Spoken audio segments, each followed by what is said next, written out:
Production ya Christ and Enoch video ilifanywa na Dawson Mudenyo. Mwenyewe alikuwa na shoot? Yes.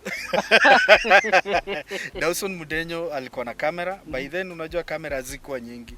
Alikuwa na the biggest camera yenye alikuwa lazima uweke. Kwanza nimalizane na vizuizi vilivyojengwa na Ibilisi, halafu tena nikupe jinsi ya kuipata halisi yako wa mtumishi wa Mungu. Kata hizo pingu ya walimwengu wenye machungu. Unacheki. Yeah. But kuna wase wanajua hii our infamous track inaitwa Jesus Christ. Okay. Jesus Christ ananoko on your door, fungua please, unataka mo na open up, aingie ndani ya row na mabesti wataglo wakikucheki una flow. Ukisikia hiyo tune you know we were the legends back then.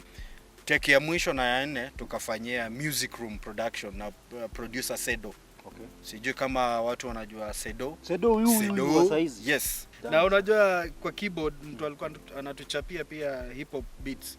None other than guess. Dawson Mudenyo. Me, I lost my dad at a very, very tender age. I think I was 8 years.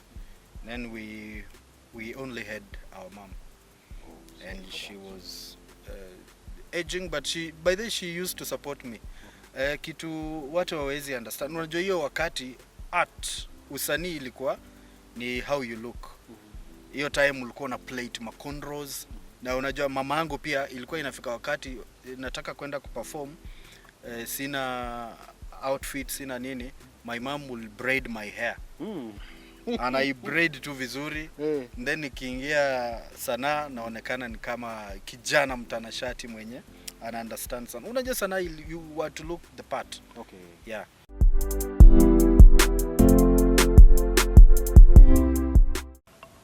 Hello guys, my name is Musungu Muliro and this is another day in Trans-African News Updates. Na siku ya leo tunaenda kukutana na jamaa fulani legend. Legend nikimaanisha huyu jamaa mimi nimemjua kitambo sana akitupa mistari.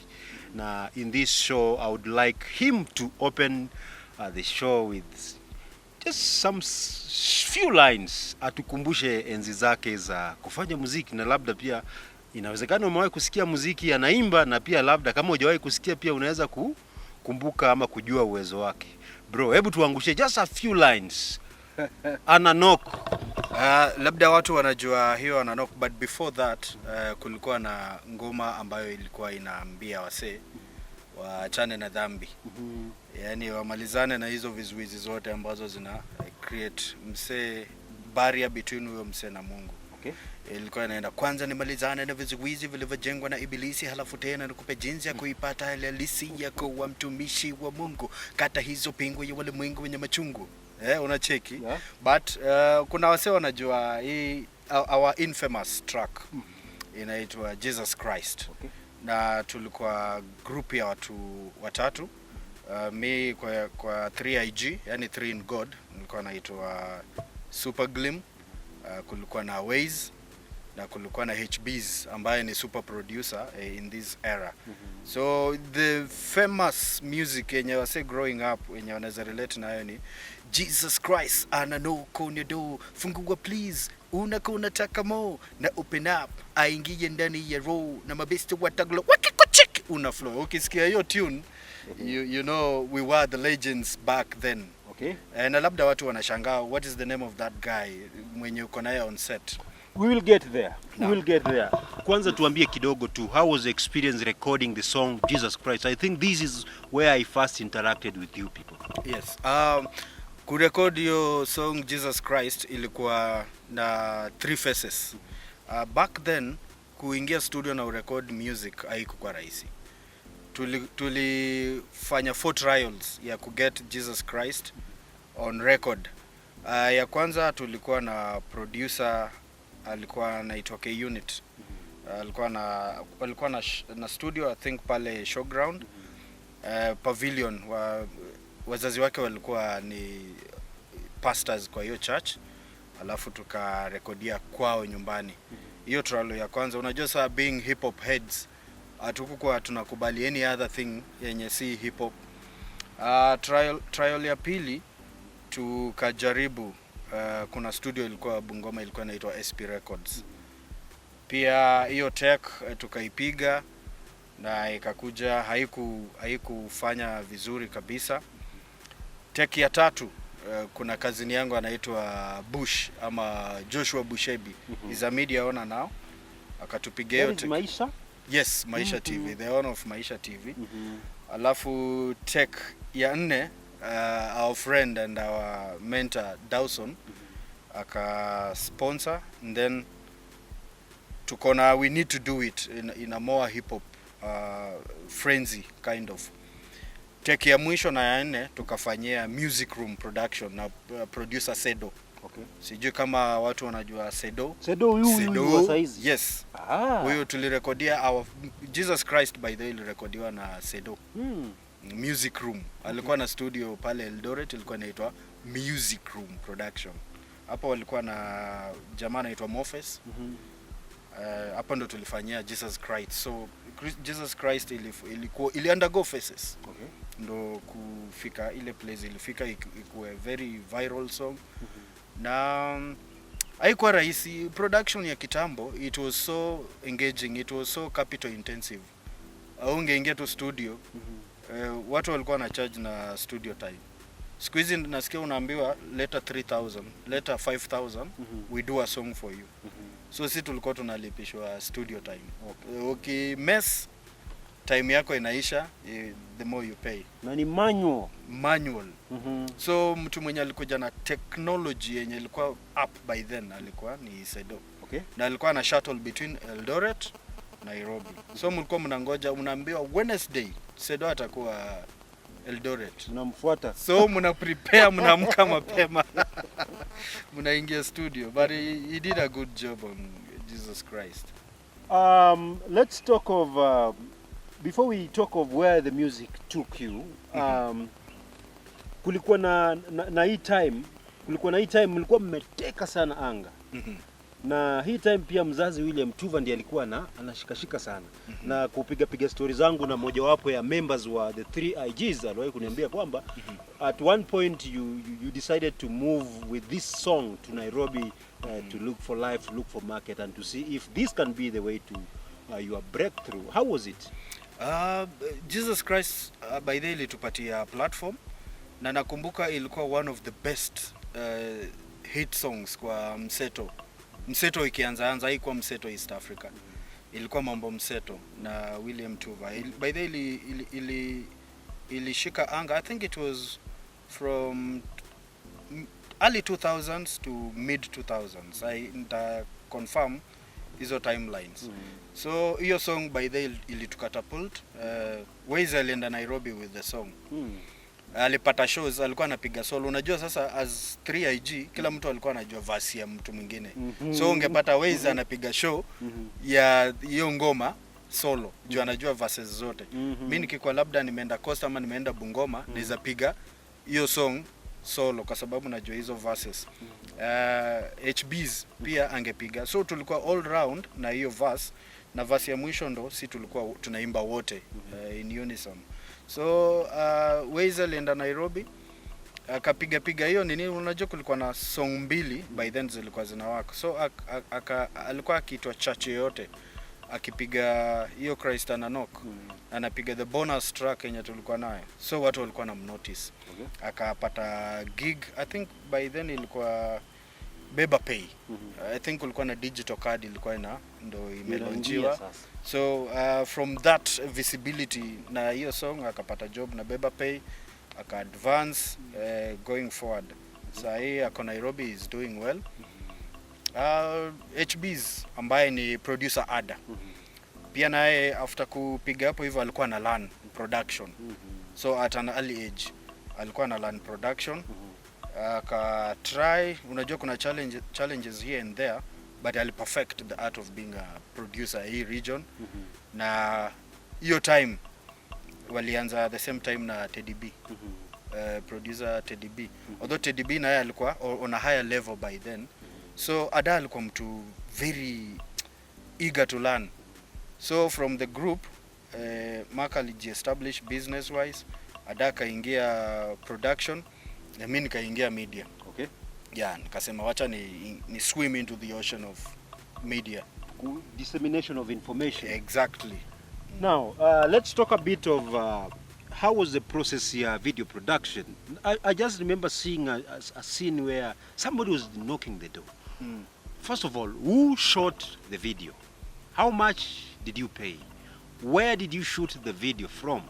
And what was your feeling? What was your feeling doing this video during a moment or a time where we didn't have so many videos in the Republic of Kenya in general, not just Kitale? It's an interesting journey. Jesus Christ and Enoch video nayo ilikuwa one of a kind. Setup ilikuwa K-Town.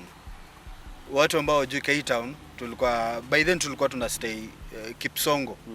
So tume disengage from our families. Now you're growing, una spread wings, unasema mimi nataka ku stay alone, but the best way wacha niende place neza interact na wase wa mtaa. Ile feel ya urban na ghetto feel. Tukaingia Kipsongo. Production ya Christ and Enoch video ilifanywa na Dawson Mudenyo. Mwenyewe alikuwa na shoot? Yes. Dawson Mudenyo alikuwa na kamera. By then unajua kamera zilikuwa nyingi. Alikuwa na the biggest camera yenye alikuwa lazima uweke. So nyi kwa ulingo wa camera and videography, you know, sijui ilikuwa inaitwa Sony what, the biggest one. Zile camcorder kubwa zile. Kubwa kabisa. Yenye lazima tu ukue umepiga tizi vizuri ndo uishikilie. Yeah. So scene ilikuwa set up pale Kipsongo. Our first time kuingia on video, yani you have to deliver, you give your all. Alafu pia zile paraphernalia zenye walitupatia za video zilikuwa so figurative. Yani Christ and Enoch, you're knocking on the door, alafu kuna mse ina portray another scene, you're knocking with a sledgehammer. Kama utasikia knock, huwezi sema ukusikia sledgehammer. Yeah, so it was a very interesting experience having our first song on video. Yeah. By that time you are a young man. Ndio umeanza tu maisha unajua. Alafu ujana una mambo kibao. Very true. Ujana tuko kwa ile period ambayo wewe unataka pia kuonekana, umetokea nini. How does this fame, I know by this time you have started gaining fame. How does this newfound fame impact your life? How does it change your life? How do people perceive you? How do mademu wanakuonaje kufikia hii point? Familia inakuonaje kufikia hii point? By the way, fame pia huwa inakuja na a set of zinaitwanga setbacks na challenges, drawbacks na pia gains. Hiyo time tulikuwa grounded in good morals under the tutelage and mentorship ya Dawson Mudenyo. Nilikuwa tunaenda church ilikuwa inaitwa Triple C, Covenant City Church, under the patronage of Dawson Mudenyo. You know, we've come a long way. Ile ilikuwa pale agriculture? Pale agriculture huko. I remember it. Mkikuwa wadogo mlikuwa mnapita mkisikia hip hop inachapa. Na unajua kwa keyboard mtu alikuwa anatuchapia pia hip hop beats. None other than, guess, Dawson Mudenyo. Mwenyewe tena alikuwa anachapa. Alikuwa anachapa. He's all rounded fellow. Ni music pia is one of his oyster. I think after this we can connect nifanye pia na interview. I will. By the way, he's doing great things. You know, he's now running for a political seat. We'll talk about it. Yes. I'll make sure mume link up. He's a good guy. Okay. Yeah. So that is how it came about. How does your family take you? Familia inakuonaje? Umeanza uhuni, kwanza watu wanasema hip hop ni uhuni. Hip hop ni ujanja, kijana unafanya muziki ya kufuka. Unataka kuwa mwizi. I know that time ni ile miaka ya who are some of the musicians, rappers ambao walikuwa wanatamba in the Republic of Kenya by then, those years, early 2000s. Kana Mashaka walikuwa wametoka. By the way, hao ndo pioneers. Keishaka walikuwa kwanza kwa hiyo group ya Dandora LOVE, unajua sasa. I remember it. That was the hip hop era. Kina walikuwa wanaitwa K South Flavor, walikuwa pia wamekam. Kina nani pia Mashifta walikuwa on the scene. Na kulikuwa na wasee walikuwa wametoka Nakuru, walikuwa wanaitwaje. Pia walikuwa so fascinating when it comes to hip hop music. Okay. So tulikuwa tuna look up to them as we perfect our craft. The final question here was, how was your family perceiving you? Family by then now we were newly getting into marital institution. Na mimi nashukuru Mungu, I got someone who understood the art of music, the art of yani the craft of being an MC. Alikuwa supportive. And like kama ingekuwa hivyo nimeingia kwa hiyo sanaa na mtu haelewi what I'm doing, ingekuwa a little bit rough and tough, but my family was very very supportive. They understood what I was doing as an artist. Walikuwa wanajua the end game ni nini. Sikuwa nafanya tu for the sake of just hanging out or being in that bubble. Walikuwa wanajua eventually this could be a career. What about your parents or your guardians? Me, I lost my dad at a very very tender age. I think I was 8 years. Then we only had our mom, and she was aging, but by then she used to support me. Kitu watu hawezi understand, unajua hiyo wakati art usanii ilikuwa ni how you look. Hiyo time ulikuwa na plate maconros, na unajua mama yangu pia ilikuwa inafika wakati nataka kwenda kuperform, sina outfit, sina nini, my mom will braid my hair. And I braid tu vizuri. Then nikiingia sanaa naonekana ni kama kijana mtanashati mwenye and understand sana. Unajua sanaa you want to look the part. Okay. Yeah. So she fully supported fully supported me. Okay. And my brothers and sisters na pia friends, well, they really understood what we were doing. Okay. Yes. Now as we go towards logging out kuhusiana na issue nzima ya muziki. Yes. Najua kufikia saa hizi bado hujajiintroduce. Hebu ambia kwanza watu unaitwa nani? Yo, my government names are Godray Barasa-Were, aka the social geopolitical blogger. Musically nilikuwa najulikana kama Super Glim, aka Glim Shizo. Na unajua mimi ndo nilianzisha hiyo friends ya Shizo. Shizo, nikaona Rini Shizo. Sasa kuna Rini Shizo, sijui kuna nani Shizo, kuna like Shizo. Everybody was now doing Shizo. Yeah. I also called myself Shizo somewhere during so they should know where it started. Unajua mimi nilitoa from, kulikuwa na hii group America ya ilikuwa inaitwa Dog Pound. Na Dog Pound member wake mmoja alikuwa anaitwa Snoop Dogg. DPG, so alikuwa na for Shizo manizo. So nikaona Glim Shizo, it's really catchy. Now let me go with the flow. Ilikuwa early 2000s. Talking of that, who was your mentor out of Africa in terms of music, hip hop music? Bana, kuna wase watatu. Kuna Q-Tip, kuna Talib Kweli, kuna Sela Dwellers. Hapo najua tuna float lakini kuna Fifth Dog. Na ngoja utaje Tupac Shakur. Kuna Tupac Shakur, though Tupac alikuwa na conscious, but pia tulikuwa tunaangalia flow. Kulikuwa na Sela Dwellers, kulikuwa na Slum Village, kulikuwa na pia Timekeepers, na kulikuwa na Big Timers, Money Fresh na Badman. I think ulikuwa unaangalia how they dress and how they flow, inakumotivate to be a better version of you, looking up to them. Okay. Bwana umesema Godray ama Godry ama people confuse Godry, Godrix, Godfrey, Godray. What is the exact one? My name is Godray. It doesn't have an F. Kuna Godfrey. Sasa yangu ni Godray. Okay. Ya Godrey. Yes.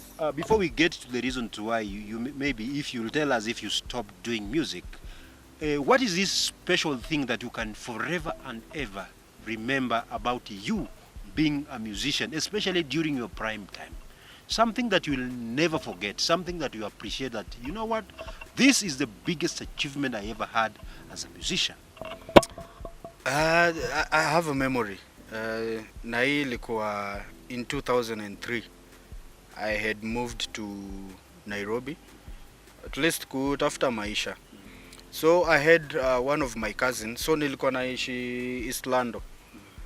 Nilikuwa mwalimu by the way nikiishi huko East Lando. Nilikuwa nimepata gig ya kuwa mwalimu wa high school.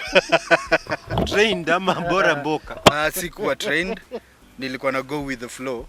Nilikuwa by the way I was a good teacher. Nilikuwa nafunza from class 6, 7, 8 na form 1 na form 2. Kuna shule ilikuwa inaitwa Genesis Joy Institute ya cousin yangu. It's now a big institution. I think I need to pay a visit to them. Niwaambia I was one of the pioneers. So hiyo time nimeingia Nairobi na try ku hustle na piga mboka ya walimu kwa hiyo shule ya cousin yangu. Na kulikuwa na another cousin of mine, yeye alikuwa anaishi Westlands. Anaitwa Dalmas. So unajua Westlands ni ubabini. Kabisa. Si tuko Mathare 4A. East Lando. East Lando. So kuna siku moja after nishamaliza teaching session, huyo kazini yangu, unajua hiyo time tumepata simu, niko na sagem yangu si 30 iko na aerial kadogo. So Dalmo akanipigia akasema, "Hey bro, ni aje? Kuna gig fulani ina happen Kengeles ABC place. Uta manage kukam na inaanza saa 4 usiku." You can imagine niko East Lando, hiyo gig inafaa ianze saa 4 usiku. So inafaa ni prepare nimalize session ya kuteach, nilikuanga na tuition pia. Ndo ni prepare niende. Kazini yangu anajua sisi we are fresh from the village. Hatufai kuchomoka bila kumwambia cause anything can happen. Na yatakuwa unaweza hata siku get lost tu. Unajua hiyo traffic Nairobi, you're not used to flow of traffic, gari zinaenda mbio. But nikaona let me do something out of the ordinary. Nikamaliza hiyo session ya jioni, nikaamua ni skive kwenda kufundisha hiyo tuition ya usiku. So tulikuwa na brother yangu anaitwa Jerry. So nikaambia Jerry, nikambrief, nikamwambia bana take cover, unaweza dribble hizi classes, unaweza teach huku at least ionekane ndo kuzo yetu ambaye ni Christopher asijue nisha toka session nimeingia tao. Hiyo jioni sikuwa naene bana. Na hiyo time M-Pesa si ilikuwa imeanza, ndo mpya. Huyo kazini yangu Dalmo akanitumia fare.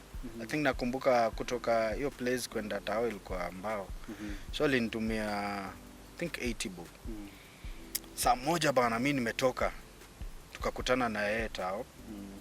Hapo 4 ways kulikuwa na Equity. I think ni opposite Jivanji or something, hiyo garden. Tukapatana tukaingia Mathri bana ya kwenda West. Tukashuka hapo ABC. Hiyo ni saa moja bana. Naona sijadishi, nimetoka tu nimeprepare nini. Tukakunywa chai hapo. Yeye alibai chai na some snacks. So tukangoja saa 4 ifike. So tukabonga na huyo kuzo bana, ikafika saa 3 akasema mimi nafaa niingie Kejani. So unajua sasa niko na stay na big bro bla bla bla.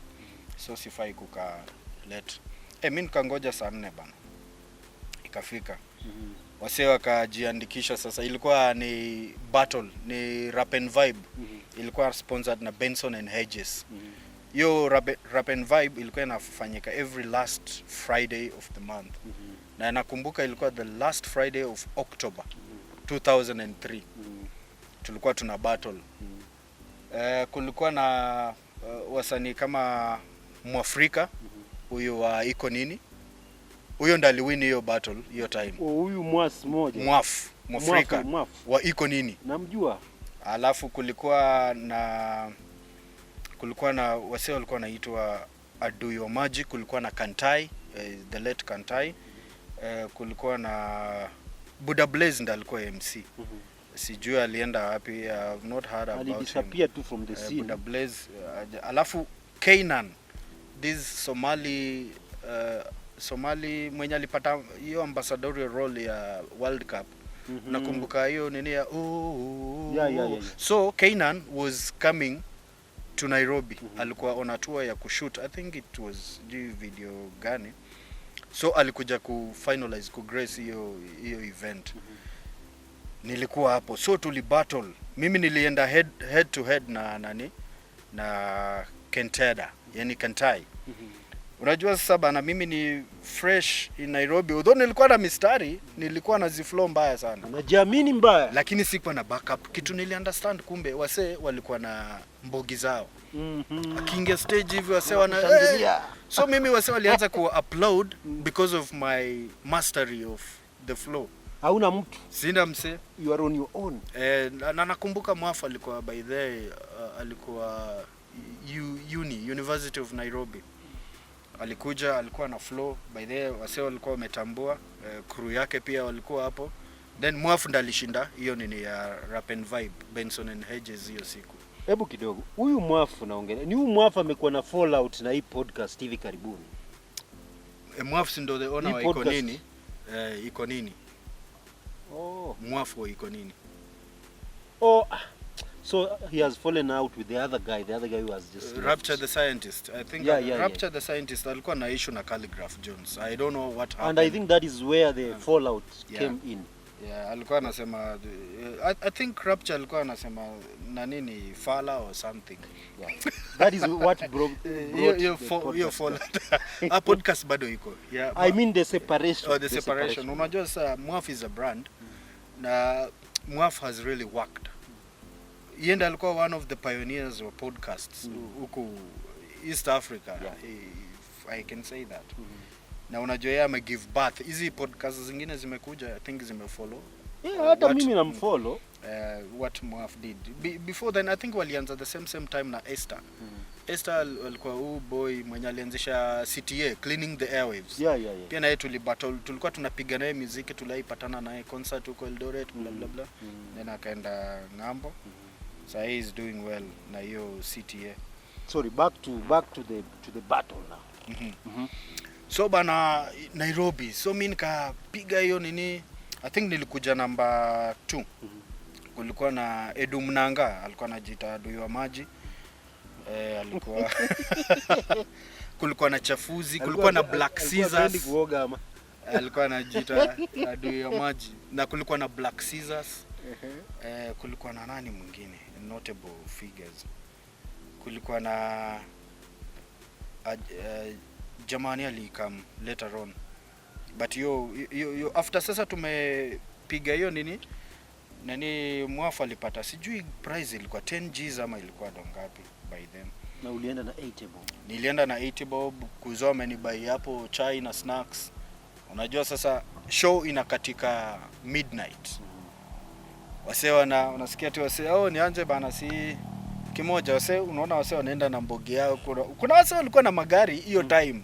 Wasanii wenye wamekuwa hapo wanaingia kwa magari. Misa niko hapo hivyo bana. Wase nangoja wase waende ndo ni figure out how to go back. Ulitoka bure? Si ilikuwa number 2. Nilikuwa number 2. Nilipata hamper. I think nilipata kulikuwa na cape na something, sikumbuke vizuri but I put something. Nikatoka hapo bana wase wakaishia. So mimi na figure out how to go back to East London. Na hapo unajua kulikuwa na mama 3 na rudi town. Na unajua hiyo usiku ni cheap kutoka hapo mpaka town ni mbao. So nilikam na mbao kuzoka nilipia, so nilikuwa na 60 bob bado. Kashika hiyo mbao mpaka tao. So unajua siwezi enda juu ni saa 6. Karibu saa 7. Siwezi manuva kushukia hapo Mathare. Alafu ni crossover niingie mtaa. Nikaona sita manage. So nikaingia tao. Niko na kasimu kangu tu. Nimebaki na 40 bob yangu. Saa 6 saa 7 nikaingia Nyanza House. Kulikuwa na club hapo ya reggae. At least ku waste time kidogo ndo nipate time ya kuingia mtaa kama ni asubuhi. Nikaingia hapo bana. Naingia hivi, unaingia unapanda hivi stairs. Ilikuwa club ilikuwa juu. Unapanda stairs unaona wasee wana smoke bana. Weed, wasee wamelewa. Wasee wanapigana hapo. Saa hiyo umetense lakini unajijaza, unajifanya we ni msee wa. Na kitu nilifanya nikishuka hapo chini. Msee nilikuwa nimesikianga stories za wasee hata ukitaka kuweka ile face ya ujasiri buy to fegi. Wasione wewe ni mse mmoja mrong mbaya sana. So nikabai fegi hapo chini before nipande. Sikuwa hivyo. Hata mimi sijaivuta. So nilibai fegi na nikaiwasha. Smoke iende tu na upepo. Nilikuwa nikipanda nayo nimeishikilia hivi at least wasi wanajua huyu mse ni watao. Kumbe nimetenzi kaa sungura bali. So nikaingia hapo nikatulia, sina do ya drink, sina do ya soda, sina do ya nini. So nilihave kuzunguka tu ndani ya club until ifike saa 10. Kufika saa 10 sasa ndo magari Nairobi zishaanza kuplay hiyo route yenye naenda. Mimi nikapanda matri nikaingia East Lando safely juu watu sasa walikuwa shaanza kutoka. Hiyo ilikuwa ni Mathare area 1, area 2. For where? Hey. Mbaya. Sasa usijaribu. Unapita depot alafu kulikuwa si unajua Mathare depot kulikuwa na pia hiyo Marksman range penye sio na trainia hizo bunduki marksmanship and stuff. So unapita opposite hapo hivyo ukiingia. Now, what is the worst thing that ever happened to you as a musician? Mpaka ukafika mahali ukasema acha ikae. Siwezi sema nilikuwa na experience mbaya vile, but kitu yenye ilikuwa tu ni setback. Unajua musically production ilikuwa capital intensive, so mlikuwa mnapata gig almost all over juu mumeanza kujulikana, but hamna logistics za kumove from this place to another. Although kuna incident moja, unajua sami nilikuwa na do gospel hip hop na wase wangu. Na back home nilikuwa na boys wangu, alikuwa anaitwa Victor. Musically alikuwa anajiita Stray D ama Stray Dog. So kuna siku moja tumeenda church concert hapo Kandui. Kulikuwa na church ya I think ni Angolia Luko Pora, huyu former nominated MCA wa Bungoma. Kwa church ya Angoli yake kulikuwa na show. So walikuwa to invite sisi kama wase gospel hip hop artists. So kufika hiyo church nilikuwa na huyu boy wangu nikampata huko hiyo Vic. So unajua yeye alikuwa anakata maji. Sikati maji. So ile time naitwa kwa stage. Jamaa si amenicheki. Kaka mkuruka kwa stage bana. Hako maji mbaya na ni church. I think ilikuwa more of an embarrassing issue. So nini ilikansoliwa hapo, siku perform. So wali assume uko na yeye. Si obviously wanaona huyu ni crew yako na nakujua. So that's how it happened. That naweza sema hiyo ndo ilikuwa some of the dark experiences musically, but everything else ilikuwa not a bad experience. Just 2 questions as we log out kuhusiana na issue nzima ya safari yako ya muziki. Maybe the first thing is how do you compare music now and then? What has changed? What has changed between now and then? What do you think was there and is not there at the moment and it was good? What do you think is a bad thing that has been added to this industry that was not there during those times?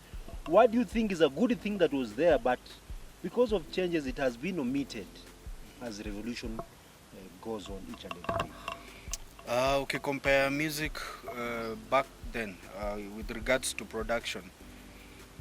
Back then ilikuwa ina take time before your music is done. Inamaanisha equipment zilikuwa hazipatikani kwa urahisi, so preparation ya your music to be fully recorded, mastered and completed ilikuwa ina take some time, ambao pia walikuwa wanaangalia ubora, mastering nini. So music ikitoka it's a good product.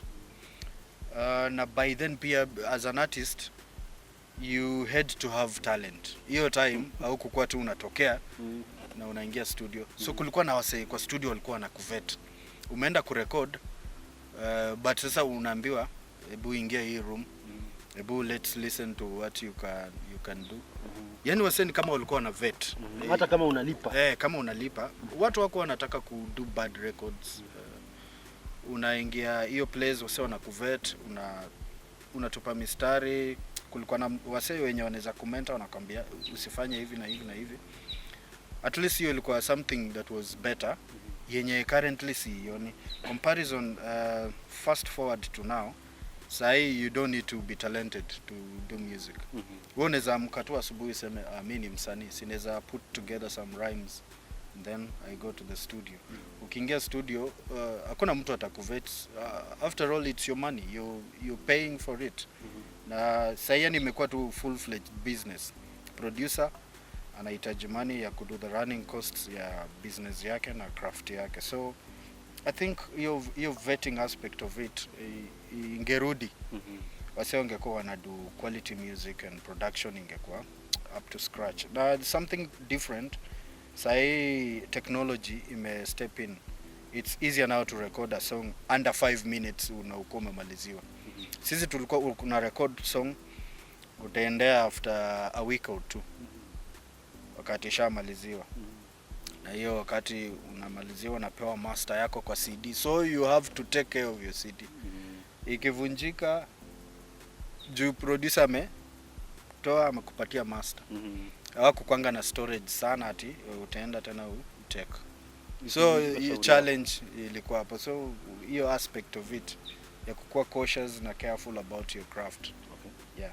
Let's talk of AI in music. Kuna baadhi ya watu wanaamini AI inamalizana na career za wasanii kimuziki. Do you feel like musicians, rappers will survive with this era, in this era ya AI, artificial intelligence, in music production? In as much as AI imekuja ku make things easier for us, but vile nimesema hapo awali, imekuja ku solidify the fact that you don't need to be talented to be an artist or a musician. Hiyo ni kitu ya kwanza. Itakuwa imekuja ku flood hiyo music industry, itakuwa flooded na AI assisted kind of art na music. Na pia inafaa pia tuna go with the flow. Let's learn to evolve with the AI. AI ukitumia positively, ukijua how to navigate with it, still uta stay afloat with your game. So niku go to with the times as they move. Okay. Yeah. Now, the first or the final question on that. At what point did you stop doing music? Or rather, have you stopped doing music? I see you. I watch your videos on your Facebook account. Sometimes I see you uploading pieces of art. There's a time I used to see you uki-upload mistari ambayo wewe mwenyewe unachana ama una flow na muziki ya watu wengine, probably people that you believe are. Yes. How is it? Did you stop being a musician? Are you still doing music? At what point did you stop and why did you, if you did? Once a soldier, always a soldier. Naweza sema I'm in my self-reflection mode. Bado sijaacha music. As we speak, tuko na studio album yenye inafaa to release. That's upon our reunion kama 3IG. We have a 6 tracks mini album yenye nafaa to unleash to the crew. But what made me go slow on music, unajua pia majukumu, getting into family. There are some things that you have to focus on, providing for the family, looking for ways on how to keep afloat. Unajua pia financial doldrums are unforgiving for someone. Kama utasema let me just pursue this, na labda it's not generating the much you are expecting. So we had to focus on other things, but the talent is still running deep. We will be back soon. Tuta surprise watu na reunion na mini album launch. Actually it's a studio album. Tunaweza translate into a performing product. I did an interview with producer Ada HBs in 2022, and he told me exactly what you are telling me today. This is 3 years down the line. How soon can we expect the album in the market or in social or digital platforms? Okay, we have one that we have a channel that we release our music to, but it's still under the wraps. We are finalizing on the agreement on how to go about it. How do we share it with the world? Lakini before, mimi naweza sema before Valentine's tutakuwa achilia something to the people to feel it and have their feedback about it, to know what will be happening going forward. Just as to add on, or to ask just a small question on that. You know, fate happens. Fate takes its course. Mlikuwa watu watatu mnafanya muziki na kila mtu akaenda njia yake. Because of fate. Kila mtu nyinyi, of the three of you, kila mtu anafanya shughuli zake. Maybe mtu anaweza kuuliza, how frequent do you people check on each other? Do you take time to check on each other if the other person is doing fine economically, physically, mentally, or something? Do you take time to maybe to have a check on the other people, the two other people who are not with you at the moment? Yeah, individually we do have challenges zenye we face in our own spaces, but see, we take time checking on each other through calling sessions. Unajua Ada anazunguka, leo anaweza kuwa Kitale, pata gig Eldoret ama ingia Nairobi, but we find time to talk on phone to see how each other is faring on. What to take time sana. We are aware of each other's situations and we are now family men. Tukianza tulikuwa vijana barubaru, but sai we are parents. So ile frequency yenye tulikuwa tuna check on each other ili change, but it doesn't mean we don't check on each other. Okay. Yeah. Thank you for this session. We meet again in the next session, and you can remind our followers, our viewers, your name as we log out. For those who are joining the session when it's ending, I'm Godrey Barasa Were, okay. The government names, aka the social geopolitical blogger, aka Super Glim, aka Glim Shizo for Shizo Manizo. Yes, that's me. Okay, ni sawa. This is Majani Chezo, Alfajiri Digital Space. Until next time, bye bye.